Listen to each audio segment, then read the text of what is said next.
Good afternoon. Welcome to all who are on the other side of our audience, PNI Madrid chapter, our allied chapters in Latin America, Buenos Aires, Nuevo Cuyo, Montevideo, El Cara, El Salvador, Cajamarca, Santa Cruz en Bolivia, Asunción, Perú, Venezuela, Guatemala, Córdoba, and Argentina y Quito. We also welcome to the remaining chapters in Latin America invited to this presentation, and all of you who are listening from Spain and from any corner of the world. We appreciate your interest and assistance. I am Rafa Pagan, volunteer of PNI Madrid, and together with our area manager, Jesus Vázquez, and our fellows, Jorge López, Bernardo Baiz, Luis Reyes, y Cristina Fernández, we are pleased to present the interesting presentation of Lloyd Skinner, explaining artificial intelligence, AI in project management with real-world enterprise case studies. First of all, many thanks, Lloyd, by your cooperation and for sharing your experience and knowledge with the subject as you present today. We are now registered 330, I think. Yes, 330 attendees to the presentation from different countries. Thank you very much to all of you. In this webinar, we are going to explore how artificial intelligence is reshaping project management beyond the hype of generative artificial intelligence and ChatGPT. By examining theoretical concepts, practical case studies, and award-winning implementation, we will uncover how artificial intelligence enhances prediction, accuracy, decision-making, and project outcomes.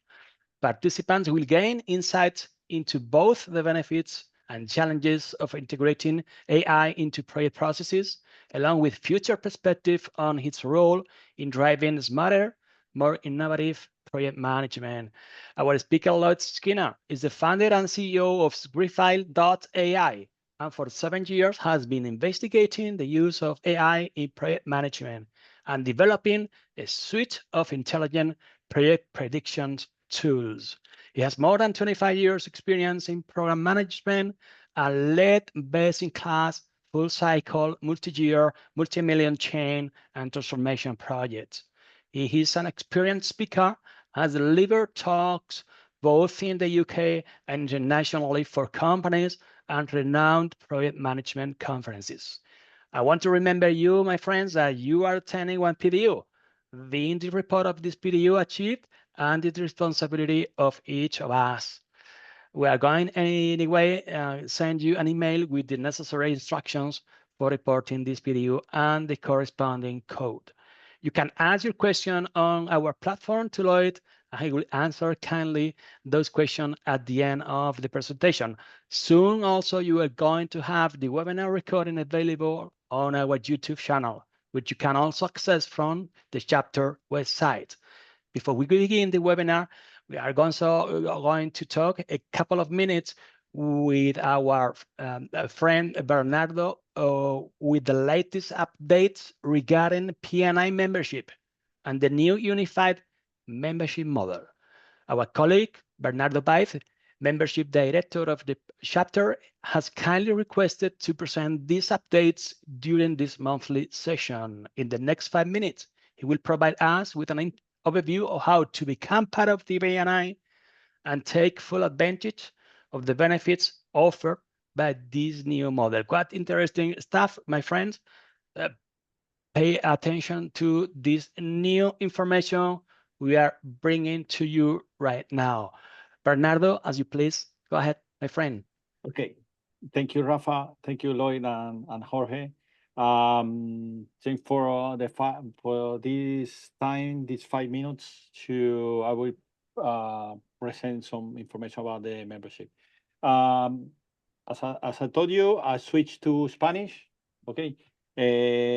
Gracias a todos por venir. Voy a compartir una presentación. Le he pedido a Rafa que me diera 5 minutos para presentar el nuevo modelo de membresía que va a aplicar, ahora explico un poco más, ¿no?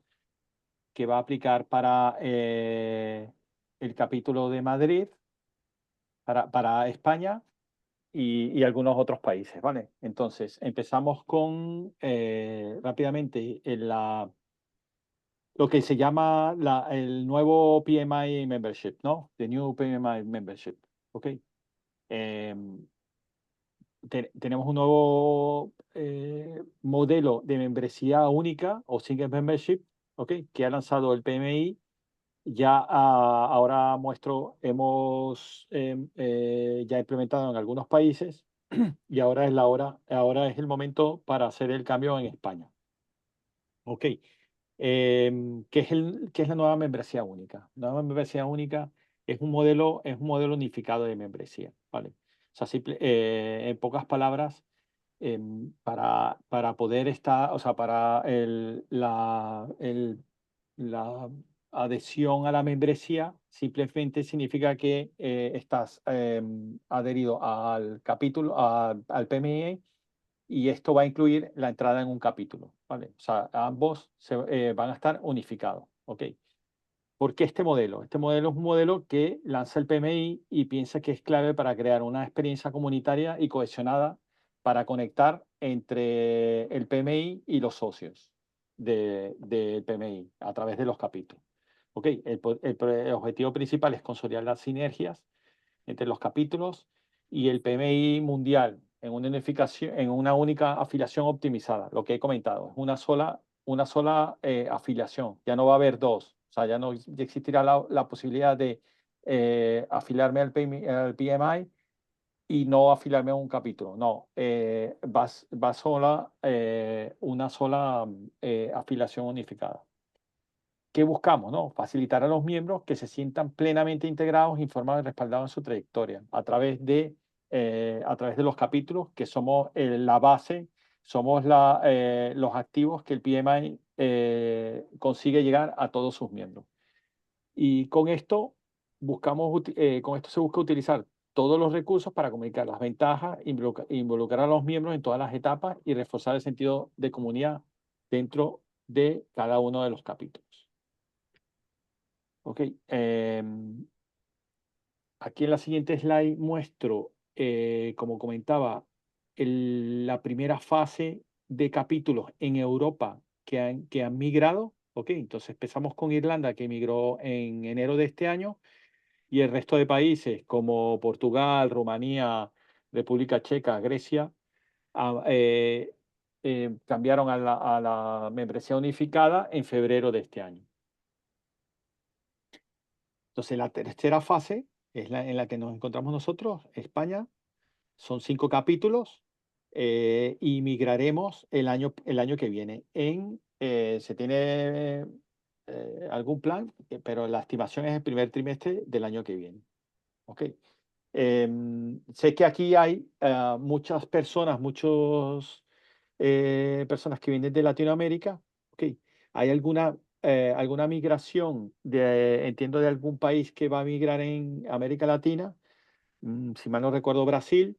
Ya serán contactados por vuestros capítulos, ¿vale? Para hablarles sobre la membresía, ¿vale? Si no estáis, si no sois contactados, pues seguirán en el modelo, ¿ok? Adelanto un poco porque todo esto irá moviéndose hacia esta nueva forma de membresía del PMI, y por tanto ya entrarán todos los países, ¿vale? Entonces, en este momento el mensaje es para las personas que están en España, ¿ok? Vamos a cambiar este modelo, en resumen, en principio del año que viene, o sea, primer trimestre del año que viene. Y bueno, finalmente les dejo aquí mi contacto, ¿ok? Cualquier duda o pregunta que tengan sobre el nuevo modelo, ok, es un briefing muy rápido lo que estoy dando, pero cualquier duda lo dejamos este email de membresías@pmi-mac.org, donde pueden hacer cualquier pregunta y estaré disponible para responderles. Y no les quito más tiempo. Entonces, Thank you. Rafa, Lloyd, it's your time. Thank you very much again, Thank and go you. ahead. Thank you very much, my friend Bernardo, for sharing this important update on PNI's new membership model that I'm sure is going to make the process easier and will bring new benefits to the community.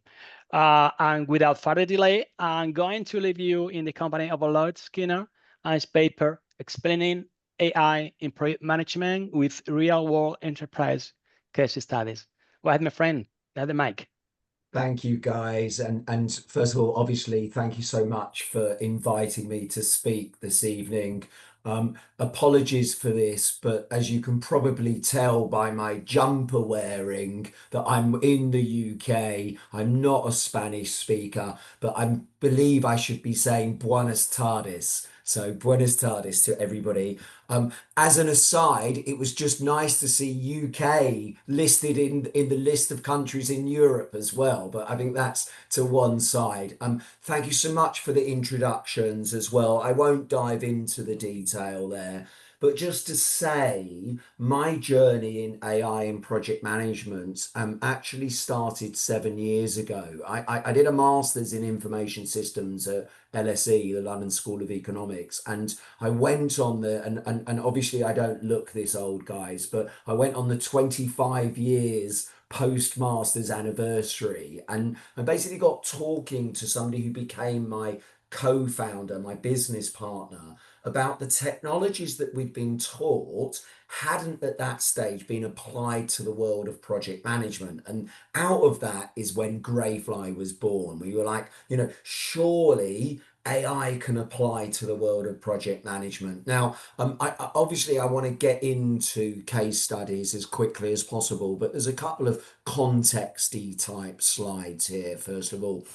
The headline of this, and I've just extracted, as well as PMI, I've extracted, other professional bodies. Obviously, UK APM is very much at the heart of the UK, but various other large organisations. What is clear, guys, is, unless you've got your head in the sand, you can't really ignore this subject of AI anymore. And that goes for the world of projects as well. So we are beginning this journey. Some are slightly further ahead than others, but it's very much an early stage. And why wouldn't it be?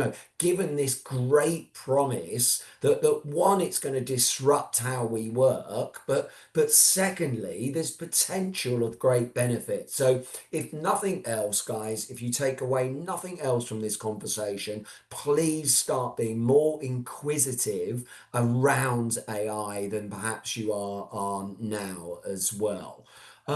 So what is this AI in project management? Why do we care about it? And unfortunately, we're all aware that not just PMI and other professional bodies, but academics themselves, we've been shooting ourselves in the foot for many a year because we don't necessarily deliver projects to plan or to budget, in particular when you talk about the original plan and original budget. So if AI can help to improve that, wouldn't that be a wonderful thing? I think for me, that's just the start of where AI could help. If it could also, just accelerate our projects, in terms of teasing out and summation of the right knowledge as quickly as possible. We're already seeing this, whether it's writing emails or it's interrogating large volumes of data. So again, if AI can help that, isn't that fantastic? But,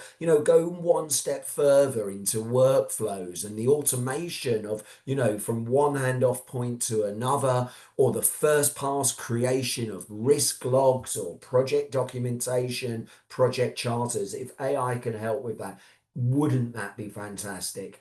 For me, ultimately, what we're trying to do here is increase the likelihood of project success. Now, I'm kind of lucky. Please don't blame me for this, but I'm part of the steering group that has been redefining project success, and there's more to come on that. For those that didn't, pardon the pun there is more to come on that. Yeah, do look that up if you haven't come across that yet. So project success is now looking at not just the execution phase, but the outcome phase as well. Now, for those that have been around projects for a long time, maybe we talked about benefits realization, but the key here is to link not only the execution of project, deliver to time, deliver to budget, the good old iron triangle, as it were, but also to leverage the outcome and make sure that that's part of it. I'll just come back to that in 1 second because I think AI has a role to play there. I like to talk about it from an efficiency point of view. Those examples that I've just mentioned there are all about running projects faster, getting to the documentation created faster, even recording meeting minutes or translating meeting minutes, as it were. So all about efficiency, yeah? So doing things right. Yeah, I think the other side of the coin for me is really interested, which is about doing the right things in the first place. In other words, working out what decisions we should undertake. So for example, if we go into a project that's been requested to be approved and we know that that project is actually going to be double the budget, twice the amount of time compared to what's being proposed in that business case, maybe we would think twice about it. So for many a year, I've been talking about doing things right, doing the right things. Now, my friend Joel Carboni these days is very much reminding me it should also be about doing things for the right reasons as well. And as we know, with the relationship with green project management, the whole relationship with sustainability, that is good for me, you, our children, our children's children. So doing things right, doing the right things and doing them for the right reason. If AI can help with any of those questions, for me, that's got to be magic, as it were, ultimately driving costs and increasing value. I'm just rushing through the context here because I want to get to the case studies. Anybody that's got any immediate questions, please feel free to drop them into the chat. AI is almost a ubiquitous term now. AI is everywhere. My kid's handheld is called AI. Certainly you can't get away from the words AI, whether it's an investment, whether it's a data center, or whatever it is. Everything is AI these days. It's almost replaced the word computer or information technology. Literally everything is AI. I think when we're talking about project management in AI, these three particular brands or subsets of AI are really the types of technology that I think is most prevalent for us. So, and remember, this is not about running AI projects. This is about controlling projects using AI. So first of all, predictive analytics, and I'm going to really explore what that means in 1 second and show you some case studies around that. But the clues there, the predictive side, so predicting the most likely outcome of a project. But we're also talking about natural language, and we know that these days, we're all becoming far more comfortable with using GenAI or tools, ChatGPT obviously being a market leader, but obviously other products as well. But they're seeping into our everyday lives. And it's kind of interesting when you look at that, unlike most technologies, you learn about those almost in your home life and are starting to push them into your work life, as opposed to the other way around, where you started using Microsoft Word or whatever product in your corporate life and taking that into your home life, as it were. Interesting little point there. And obviously, this is all related to the Gen AI side. So those are the types of tech that we're talking about. As I said a second ago, AI is ubiquitous. The other thing about AI is there's not a single global body that defines what AI is. So hence why everybody's interpreting it. I've just taken this one particular definition, but it's basically all around us, you know, and anything that we can do to accelerate and mimic human thought and behaviors is got a label around AI, as it were. So you think about that in terms of projects and project management, you know, a lot of project management is a very human-based task, and I'm going to come and explore that in a couple of slides because I find this really interesting. The next couple of slides that I'm going to present. I think one of the last things I would also say is that, you know, we're talking about this not only at the execution and outcome stage, but also at the strategy stage. So making decisions around projects as well. Just a brief history of AI in project management. Top left here is quite interesting, yeah? So if you look at across the top, you've got how much the human's in the loop, and down the side, how adaptive the system is. Typically, over the last few years, most products have started in that streamlining and automation box. You know, we're all very familiar with chatbots now, you know, and they're getting increasingly intelligent and moving to the right-hand side there into AI agents, whether that's linking lots of data together or linking systems together. The insight and foresight, again, there's a bit of a gold rush here in terms of, you know, so I have always been saying 150 ppm tools, but somebody corrected me the other day, 165 ppm tools on the marketplace at the moment, all fighting for saying we've got an AI offer. I'm just going to throw a question out quickly, Rafa, to the audience. Does anybody think that we'll get to a point where the human will no longer be required to run a project? Just give you 10 seconds. Please drop into the chat your view. Will we need humans in the future to run projects? Any strong believers or dissenters to that? Just very quickly drop that into the chat if you may. Just going to give people 10 seconds. Rafa, what are we sort of getting in terms but of most of the answers, yes, goes or no. Most of our attendees community believe no.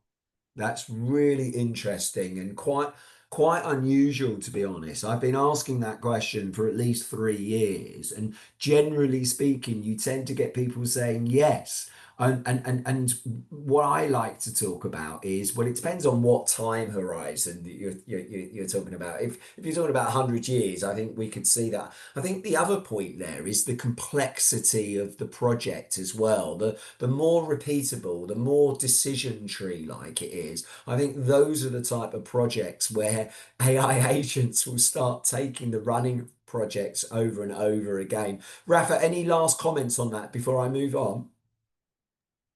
Some great comments about the replacement of human by the AIs, and Gustavo said at some point human will be needed. Maybe the amount of manpower involved will be less, but anyway will be needed. Well, hopefully we'll all be sitting on a beach in Spain somewhere, Rafa, yeah, you know.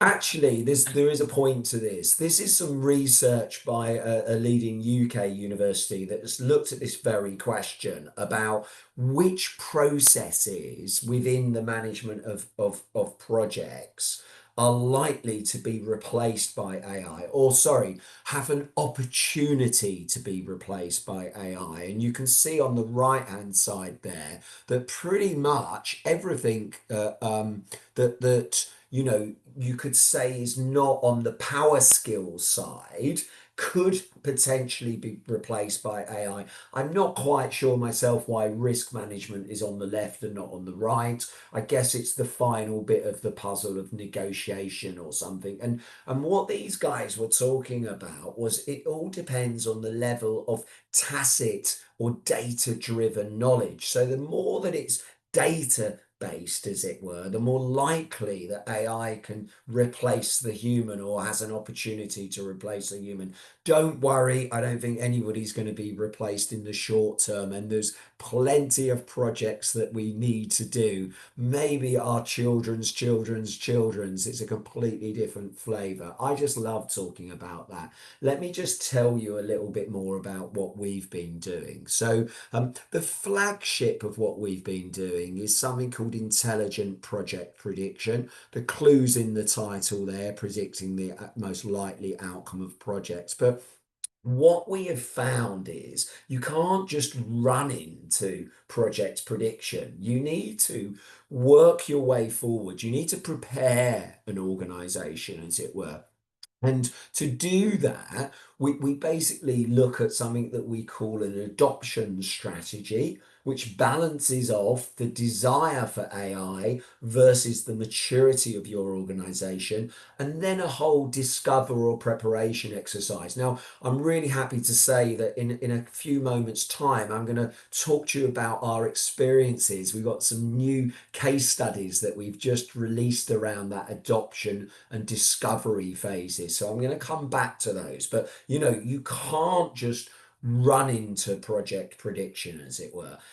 Associated with that, we also have other products which look to support prediction. So for those that understand how these work, and you will all in a second, the way prediction works is to look at pattern recognition within your historical project portfolio and then link that to your live or your projects not yet started. So of course, as I said a second ago, projects out of the UK are always double the budget, double the time. The system is going to identify whether that project's out of the UK, and therefore it's going to make a judgment call that that project coming out of the UK is also at risk. So of course, I've given a very basic example there. So what we have also is products around optimizing that mix of the features around the project. So let's not deliver that project out of the UK. Let's deliver that project out of Spain, and therefore we're more likely to deliver to budget or to plan,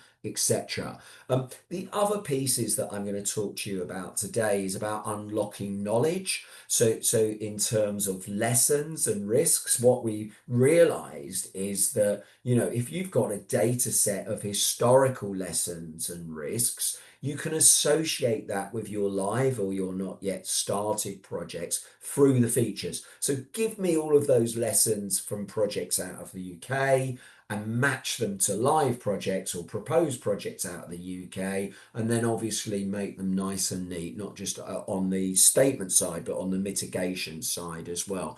The last little bit I'll just mention is about compliance. So if you remember earlier when we were talking about the best uses of AI, one of the other products we have is actually policy analysis. So does your project method, for example, comply with PMBOK, as it were? So we can do some rapid gap analysis and no longer need lots of expensive consultants to tell you where the gaps are.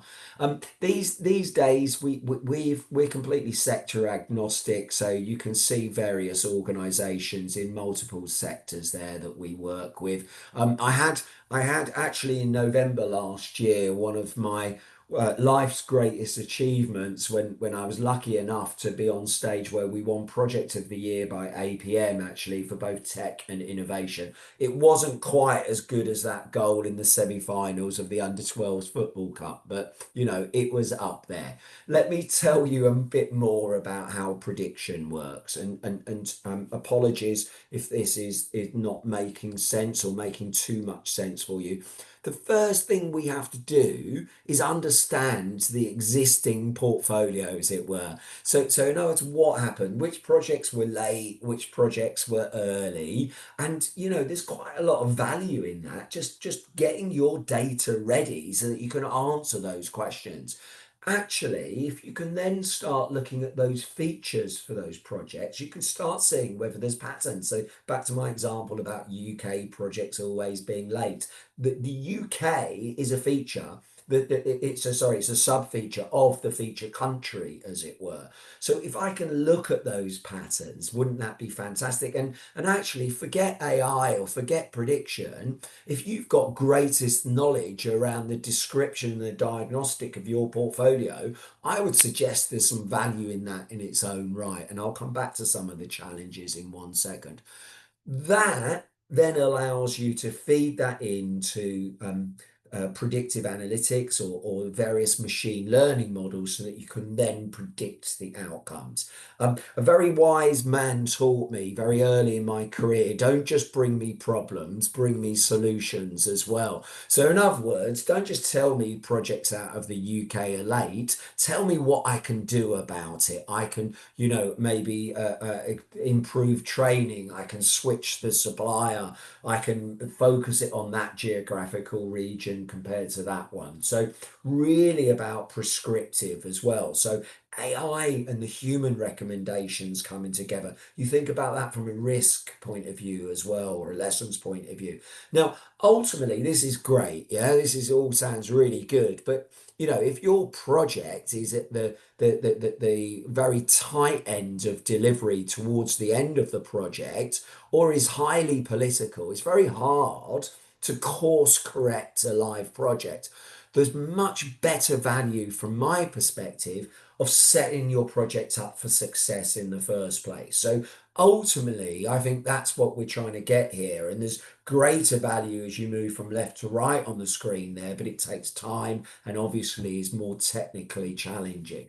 So how do you do this? Well, ultimately, this IPP product basically tells you, Intelligent Project Prediction, IPP, tells you what the most likely outcome for a project is, why is that the most likely outcome, and what can you do about it? Now, you understand the context of how we built this solution.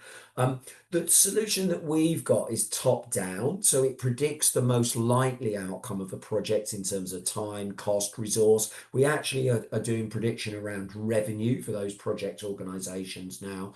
And what we've done is we've proved that you can really predict accurately right at the start of the projects. Now, we take that top-down view, and what that means is that we're not predicting hundreds of task level moments. We predict the big moment, what's the project outcome?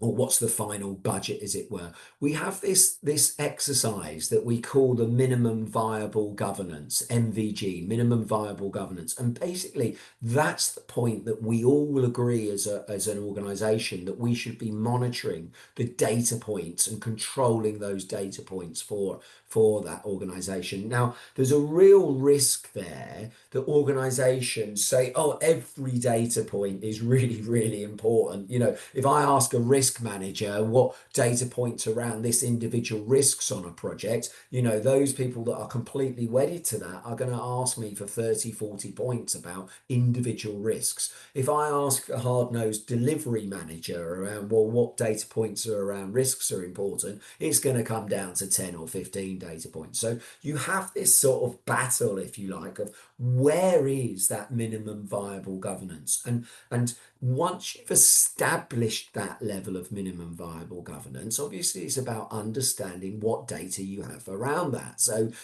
for example, do you even have project budgets for all of your projects, as it were?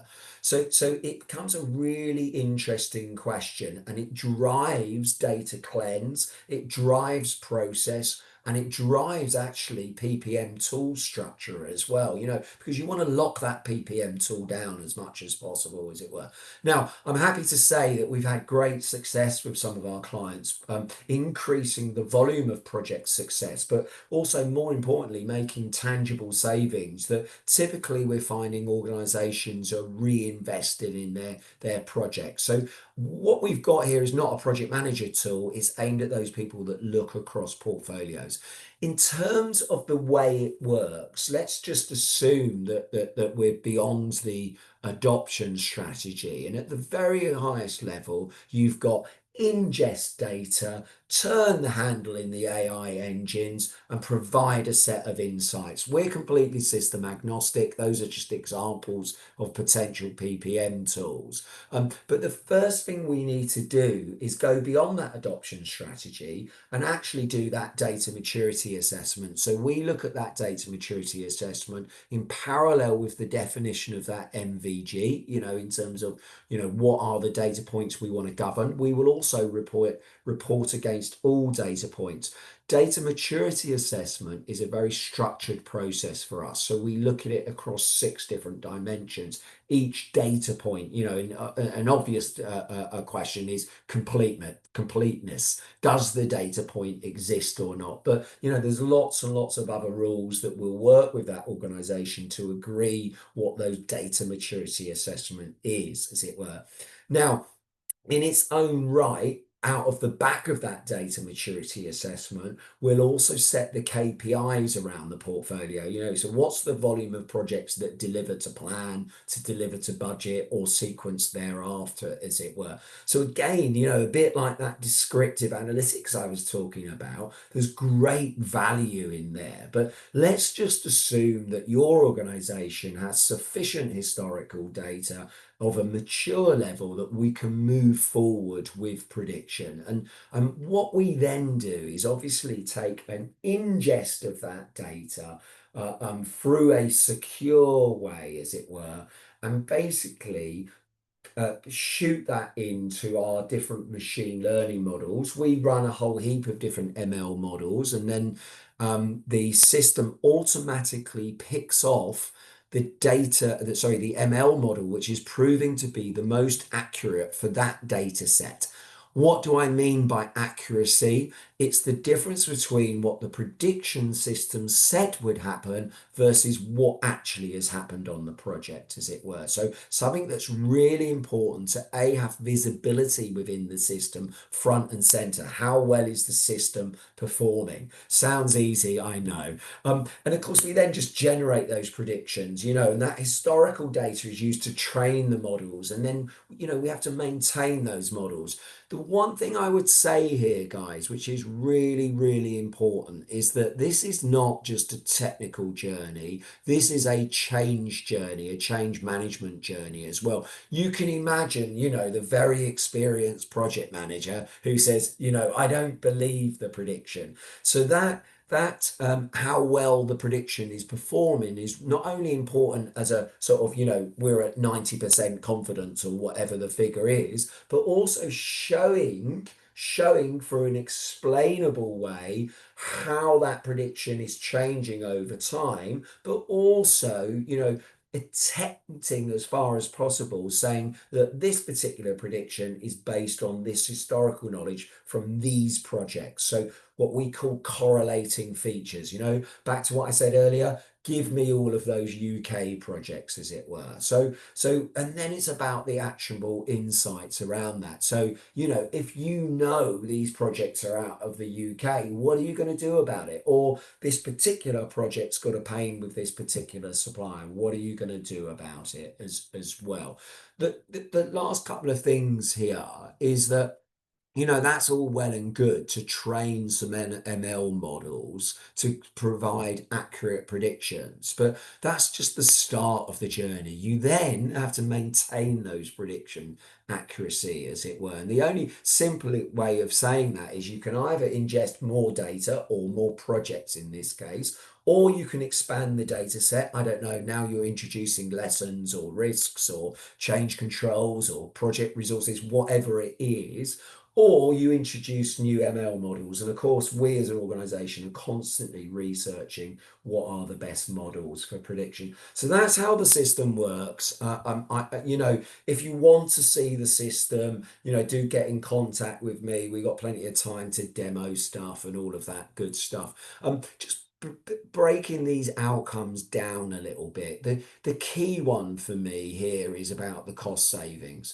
The potential, so across our clients, we're seeing between 6 and 10%. On average, it's 6.4% in terms of cost savings. Now, in this day and age, that's a tremendous win for an organization. And depending on the size of the portfolio, obviously can run into millions of pounds as well. But I think the other point here is about efficiency as well. You get into problems a lot quicker. So for example, if you've got a department in your organization organization that appraises business cases, well, I'm not suggesting you can take them out of the loop immediately, completely, but what you can, fraudulent slip of the tongue there, but what you can do is get to the most likely outcome a lot quicker, or you can show which projects are similar, where are your lessons and all of that sort of stuff. So all of this, IPP is basically a vanilla product that you then configure to your organization. And I mentioned the accuracy as well, and I've mentioned sustainability.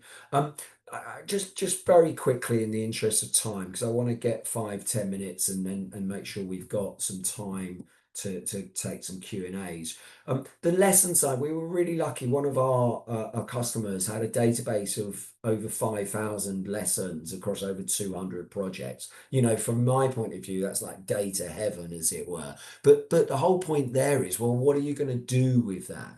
You need to match that data, so that lessons are no longer shelfware. And for me, that is something that we've been trying to battle in the world of projects for some time. If we are disciplined and go through that exercise to capture lessons either at the end of the project or even ideally throughout the project life cycle, then it becomes shelfware, and we start a new project and forget about that. So there's massive power in these lessons, and those lessons, are from within the organization. Of course, you can start blending those lessons with external sources as well. But if you can do that and look at that not only from a lesson statement point of view, but a mitigation, what is the best of breed mitigation here? Isn't that powerful? We've actually found that you can shrink these lessons down depending which level you're at. Every project isn't unique. It goes back to every project has a business case, every project has an implement phase, etc. You get the point I'm trying to make. If you get down to individual lines of code or individual bricks on a building, of course that project is unique, as it were. I think the other point here is about further blending of data. I'm still waiting for our colleagues in PMI Infinity to open source their data. I think it's coming, or at least I hope it's coming. I mentioned right at the beginning I was going to talk about a couple of new things here, and I'd encourage you to go on our website and look at case studies, and these are the two case studies that are relatively new off the block or have finally got round to writing them up. The adoption strategy. Yeah. So what this does is, I did laugh the other day. I was with an organization who said, "Oh, we've done our work around AI and project management use cases." I said, "Oh yeah, how many have you got?" 170 odd or something. I mean, for me, that's just balmy. Yeah. You need to look at consolidating, grouping use cases together. Once you've got agreement of what those use cases are and what problem you would like to solve or what opportunity you'd want to provide the organization, you can grade those use cases. But then what you need to do is look at the constraints and talk about the constraints.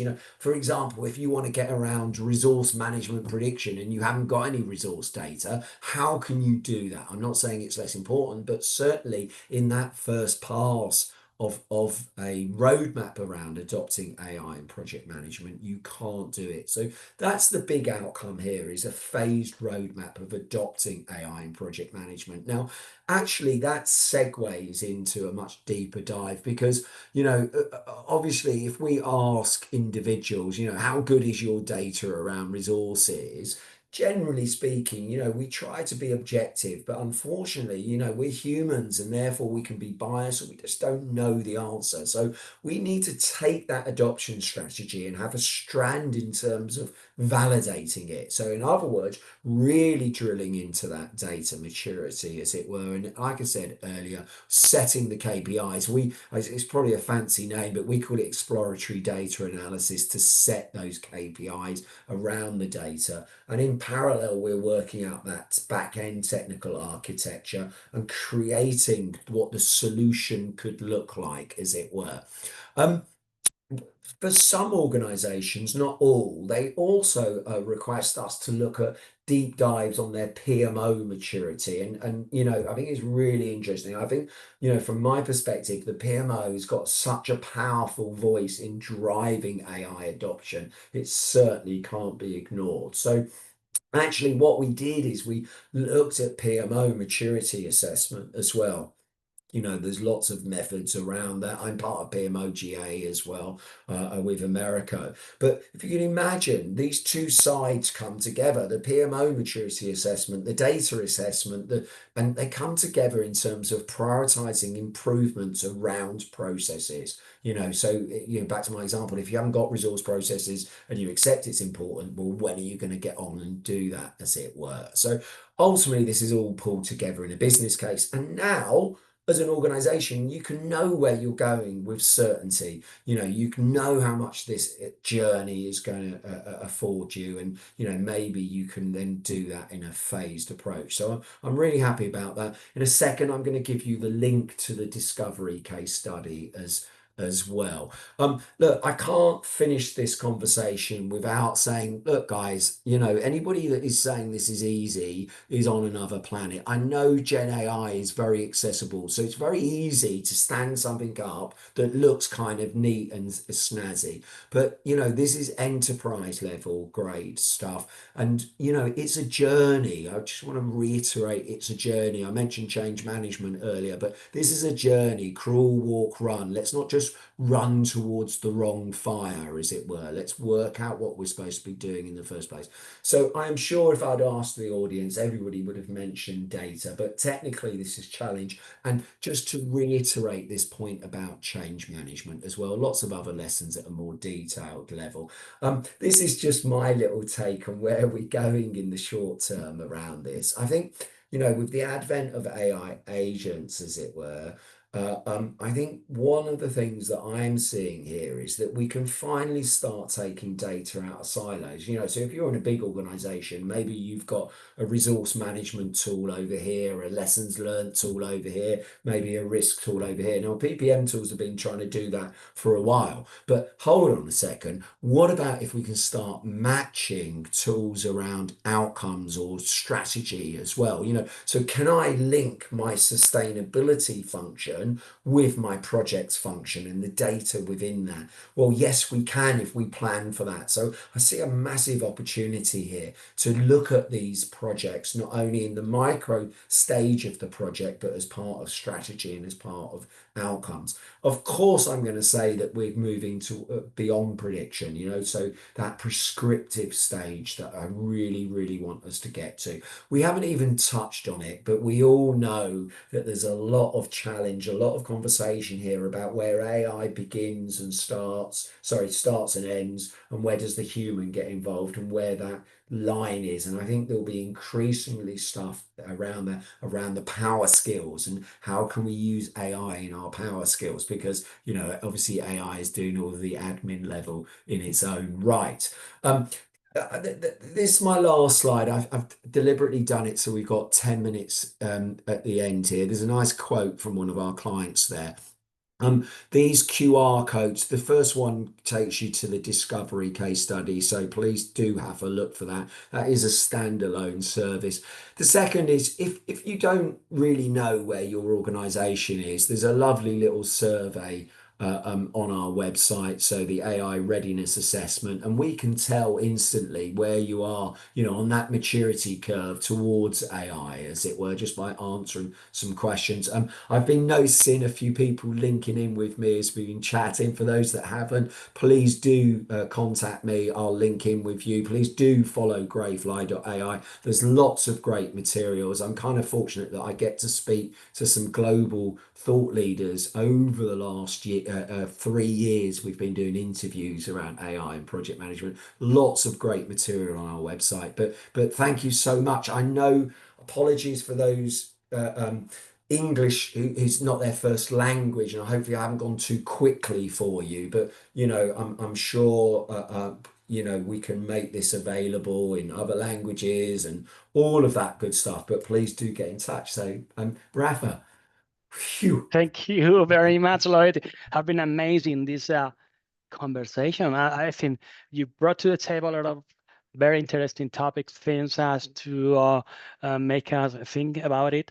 But before reading aloud the questions from the community, I'm going to remind you guys that you have also the opportunity to present some interesting topic for our community, the same as Lloyd did today. If you have any interesting topic or idea for our community of project managers, you will be very welcome received as a speaker. I'm going to leave you my email in the chat, just in case you want to get in contact also with me to present some topic. Let's go to the first question. I think I'm going to keep the ball by myself. I'm going to ask you, Lloyd, you mentioned this is a strategic initiative. Chain management is very important. Yeah. To gain the full potential of benefits that the AI is going to bring to the project management arena. What would you consider to be the most important leadership human capabilities to understand, to implement this Rafa, chain? you started off with an easy question there, sir. Yeah. You know, for me, if we just talk about change management and what it is from my perspective, first of all, it's, you know, how do you use AI? So how do you embed AI within your workflows? You know, we don't want to create systems that just sit on the shelf. And once you've determined where you can use AI, or to actually embed AI, I think is a mixture of stakeholder analysis, comms, and training. And you know, each one of those comes with great skills in its own right. And perhaps one of the greatest skills in there is to actually understand the impacts in the first place, you know, and make sure that you fully understand that. So all of that stuff around stakeholder analysis, you know, high impact, high influence, or vice versa, etc., I think is really, really important.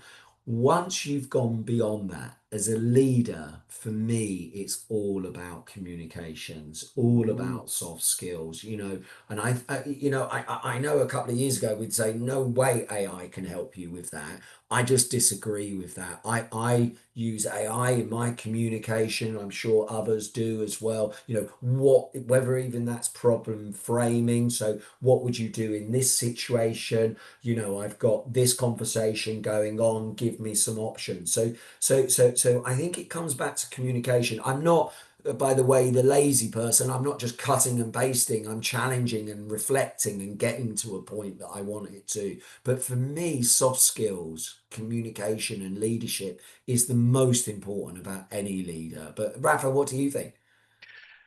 I totally agree with you, because if we just put our focus on the technology and the data and we forbid the human and the relationship interaction with among all of us, we are going to increase the reaction against the chain. And this is quite important in terms of governance when we decide the full benefits array of using the technology. What is going to be our impact in terms of chain, in terms of preparedness, awareness of the content that we are going to change. So yes, absolutely. This is what you said before. This is a understanding of this is a disruptive chain. We are going to be prepared to raise awareness and decide together how we are going to cope with that. Absolutely. And you know, for me, all of our great project management skills should go in there. So, you know, we should plan what we're trying to do. We should measure the outcome. We should track the outcome. We should learn the lessons, as it were. You know, I'm not going to get in a waterfall agile kind of debate, but the point here is what we do for a living. Yeah, let's not forget, you know, AI is like the new kid on the block, as it were. We've been delivering technology projects for many a year, as it were. So let's make sure that all of those lessons of how to run projects well to lead to project success are all part of this conversation. You know, run your implementation of AI in project management as a project, you know. And I'm quite grateful of having you here with us. This is a deluxe opportunity for you to get in contact, and the fact that you are going to give us this QR code and provide this huge amount of information, quite valuable represents your commitment to diffuse the benefits, raise awareness in the project management community. And thank you again, my friend. You're doing a great job. Let's again go with the next questions. Maybe we have here one, Jonathan. Jonathan, ask you, my friend, good environmental, social governance management, or even construction management, either being replaced by AI? Well, again, if we go back to my tongue-in-cheek question earlier, it depends on what time horizons that you're talking about and on the simplicity side. Depending on how futuristic you think, Rafa, do we even think there's going to be a moment where we have a robotic workforce? And let's not forget, robots don't necessarily have to take a human figure, as it were, a humanoid figure. We already go into the supermarket and the robot is being used to check out your shopping, as it were. So we're quite familiar with that robot. So generally speaking, I think not just AI, but the rise of technology will increasingly encroach on how we run projects, whether they're infrastructure projects or any type of projects. I think there might be the sustainable angle there. We've all heard about these data centers and how much it takes to run projects and to run AI, as it were. Again, I would hope, and again, maybe this is just me, Rafa. I'm a positive person, and we're still sitting on this earth, and hopefully we will for many 100 years forward. So I would hope that some much cleverer people than me come with some solutions how to address that challenge of the environmental impact of these data centers. You're already encroaching on some of this sort of stuff. There was a great document done by PMI around sustainability and AI projects in sustainability. It is another one of my pet subjects, if you like. There's great opportunity and the benefit outweighs the drawbacks. And the research done by PMI I found was fascinating because, a bit like I was saying earlier, the saving is actually reinvested. So you can do more sustainable projects as well. So please do, if you haven't got that, please do check out that PMI sustainability report. It makes some fantastic reading. There's stuff on PMI.org as well there as well. So absolutely, sustainability leadership society goes everything in the same corner and the same track to make the world a future better. Thank you. And also positive. I think we share a lot of common traits in our personality. All we are here just today. Next one, Gustavo Crespo asks you, great talk. Thank you, Lloyd. Quick question. This goes around design and how the matching works. Okay. How does the AI engine in IPP generate predictions? Is it mainly based on historical data, or does it continuously update with live projection inputs? So it's a bit of both, to be honest. So in the initial instance, it's trained on historical data. And for those know how these things work, if you can imagine, what you do is you take your historical data set, let's say there's 100 projects, and you extract, say, 20 or 30 of those 100, and then you train the model and then compare against the 20 or 30. And once you can see the models working accurately, what level is acceptable for accuracy is a different debate, then you can move forward. We actually then ingest data typically around a project progress reporting cycle. Which is, for larger companies, typically a monthly cycle. It's a really interesting point here about where the right cadence is to ingest data, because if you're not careful, you can ingest it real time, but basically you've got, you can't see the wood for the trees, as it were, the big challenges. And that's what we're trying to do, is we're slowly looking to win the race of improving project success, as it were. So yeah, it's a mix of both. But thank you for the question, Gustavo. Sounds a lot to portfolio management, when you optimize your portfolio, when you manage the supply and demand, and you verify that the prioritization model is working properly with the sample, and compare it against the new one. That's exactly where we're coming from, Rafa. How it goes. Yeah, absolutely. Very nice. Very nice approach. Salvatore, this is the last question because we don't want to abuse your time. Salvatore asks you to integrate AI into a business process and project. There is certainly a need for openness and collaboration on the part of a company. What is the biggest problem you have faced in helping companies use AI for project management? Yes, again, fantastic question. Thank you for that. Um, Again, where I come from this is to zoom out and actually just forget about AI and project management and think about the challenge of doing projects. And for me, I always start with the basics, which is I need a sponsor. And I need the right sponsor as well. And good sponsors do not grow on trees. Pardon my description there. So finding the right empowered sponsor is a hard job. And because we work with enterprises, of course, even if you've got the greatest idea in the world, it's very hard to get it approved as well, because you've got to go through these internal processes. And before you know it, it's not just one sponsor, but you're trying to get approvals from others as well.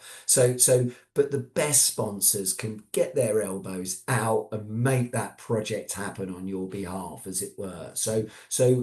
In terms of how do you go about that, for me, really, and apologies if you're in the IT world, but we have found you're better off having a sponsor on the business side, so the people that are responsible for the outcomes of projects tend to be our sponsors, as it were. So yeah, obviously a lot longer answer, but hopefully that gives you an idea of how to get going.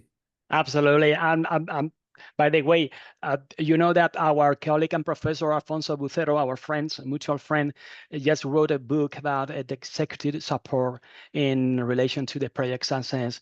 We are going to send a big hug and a big greet to our friend Alfonso. We miss you. I hope you will be in good shape very soon. Can I just echo that for anybody that's listening? Love and peace to you, Alfonso. Yeah, hope to see you soon. Sure. Big Alfonso. So with this, last one question. Inigo Cañada asks you, what about explainability and security of enterprise data traveling to the cloud, AI solution or LLMs? Okay. So there's, when you say explainability, to me that means something different to how you've explained it. Yeah. So explainability in the world of AI is really important because traditionally AI was in a black box. So here's the answer, but you don't quite sure why you've got to that answer. So for us, it's really important. It's because, remember what I was saying, this historical projects. I think your question was much more about security and tech security. And the first thing I would say is it's a really serious subject. For those that don't know, for example, in the UK, in the last 2 months, we have had horrendous headline grabbing stories. So for those that know it, 2 of the biggest retailers in the UK couldn't supply food for a couple of weeks. At the moment, and I'm sure you guys will have heard of a company called Jaguar Land Rover. So all of those very nice cars, at the moment, they cannot make any cars because they've been hacked. Their technology has been hacked. It's unbelievable. It's been over 2 weeks, and I don't think there's any solution. So you've got a whole workforce sitting there. The reason I say that is to say, look, no matter how big you are, you have to take tech security seriously. And of course, there's a multi-level way of looking at tech security. As my experts in tech security remind me, the biggest, weakest point in tech security is us, the human, as well. So making sure that you're mitigated that. We as an organization obviously have various clearance levels and can vary from anonymization of data to the actual technology that we use, etc. But but security is a subject. If you're thinking about a career, then you wouldn't go far too wrong to be thinking about tech security as a career. It's not going to go anywhere soon. So yeah, thank you for that question. We get the point. Thank you. With this last answer of Lloyd Skinner ends our webinar. Thank you. I remind you with the assistant you will receive, you will obtain one PDF and we'll send you an email with instruction to get it. Again, thanks to all attendees and especially to you, Lloyd Skinner, for sharing your knowledge in this great presentation. I want to invite you to the October webinar. Continuing with our collaboration policy between PNI Madrid and IBE Spain chapter that I have the pleasure of presiding, which includes joint events and webinars, among other opportunities for cooperation. In October, we will have the pleasure of presenting a webinar with several members of the IBE Spain chapter board of directors. Alongside with my colleagues Raúl Fernández Cuenca, Jorge López Velanco, and José Miguel Andrena, we'll be delivering a session entitled Outcome-Driven Thinking, the secret to delivering real value in projects. On this occasion, the webinar will be presented as usual in Spanish. We will publish shortly on our networks and on the chapter's website, in whose links you can sign up. We're waiting for you. Remember, in October, a cordial greeting, Lloyd. Thanks again. PNI Madrid is your home. Best regards. Thank you so much. Good evening, everybody. Good evening. Muchas gracias, amigos. Nos vemos en octubre. Gracias por asistir. Thank you, Rafa. Cuídense. Thanks, Lloyd. Goodbye. Chao.